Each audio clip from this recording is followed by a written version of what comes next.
Hi friends, ഞാൻ സ്മിത പട്ടാമ്പി. ഞാനിന്നിവിടെ ഉണ്ടാക്കാൻ പോകുന്നത് പഴം വെച്ചൊരു നേന്ത്രപ്പഴം കൊണ്ടൊരു കറിയാണ്. ഞാനിവിടെ 4 നേന്ത്രപ്പഴം എടുത്തിട്ടുണ്ട്. വലിയ നേന്ത്രപ്പഴമാണെങ്കിൽ 2 എടുത്താൽ മതി. ഇത് ചെറുതായതുകൊണ്ടാണ് 4 എടുത്തിരിക്കുന്നത്. ഇത് തൊലി കളഞ്ഞ് കട്ട് ചെയ്ത് കൊണ്ടുവരാം. നേന്ത്രപ്പഴം കൊണ്ട് കറി ഉണ്ടാക്കുന്നതിന് മുൻപ് നമുക്ക് ഇതിന് വേണ്ട ഒരു അരപ്പ് തയ്യാറാക്കാനുണ്ട്.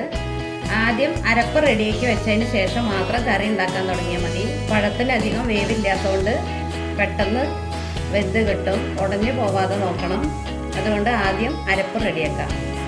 ഞാനിവിടെ 1/2 ഗ്ലാസ് നാളികേരം എടുത്തിട്ടുണ്ട്. 1/4 ടീസ്പൂൺ ചെറിയ ജീരകം, 1/4 ടീസ്പൂൺ കുരുമുളക്, 2 പച്ചമുളക്, 1 ഗ്ലാസ് തൈര്.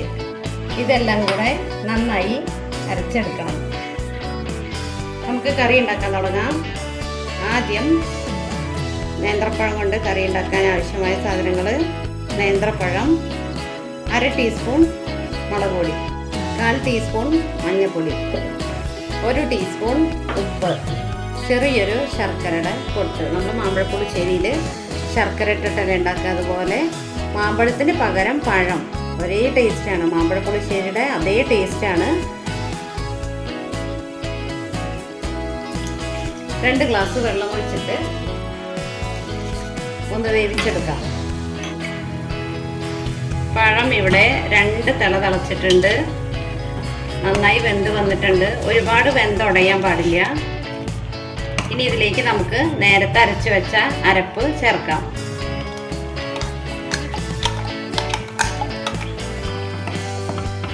കുറച്ച് വെള്ളം ഒഴിക്കാം.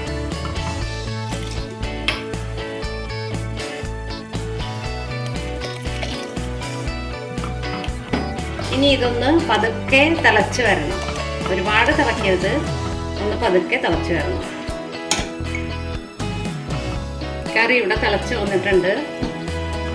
നമുക്ക് ഉപ്പുണ്ടോ നോക്കാം.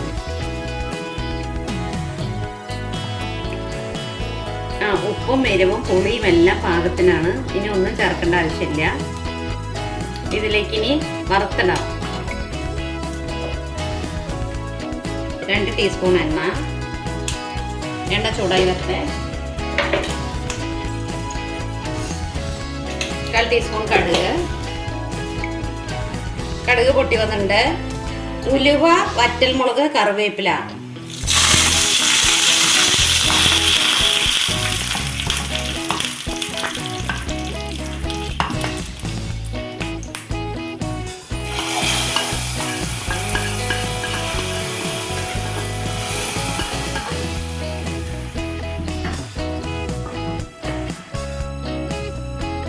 ഇതാ നമ്മുടെ നേന്ത്രപ്പഴം കറി ഇവിടെ റെഡി ആയിട്ടുണ്ട്. ഇതിനെ നേന്ത്രപ്പഴം പുളിശ്ശേരി എന്നും പറയും.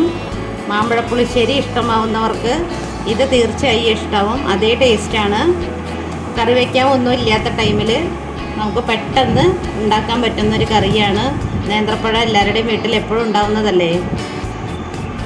എല്ലാവർക്കും, കുട്ടികൾക്കൊക്കെ വളരെ ഇഷ്ടപ്പെടും. മധുരവും പുളിയും എരിവും എല്ലാം ഇതിലുണ്ട്.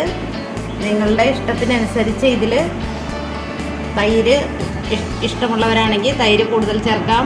എരിവ് കൂടുതൽ ഇഷ്ടമുള്ളവർക്ക് 1 പച്ചമുളകോ കുറച്ച് മുളക് പൊടിയൊക്കെ കൂടുതൽ ചേർത്തുണ്ടാക്കാം. എല്ലാവരും ഉണ്ടാക്കി നോക്കുക. ഇഷ്ടമായാൽ ലൈക്ക് ചെയ്യുക, കമൻറ്റ് ചെയ്യുക, സബ്സ്ക്രൈബ് ചെയ്യുക. Okay, thanks for watching.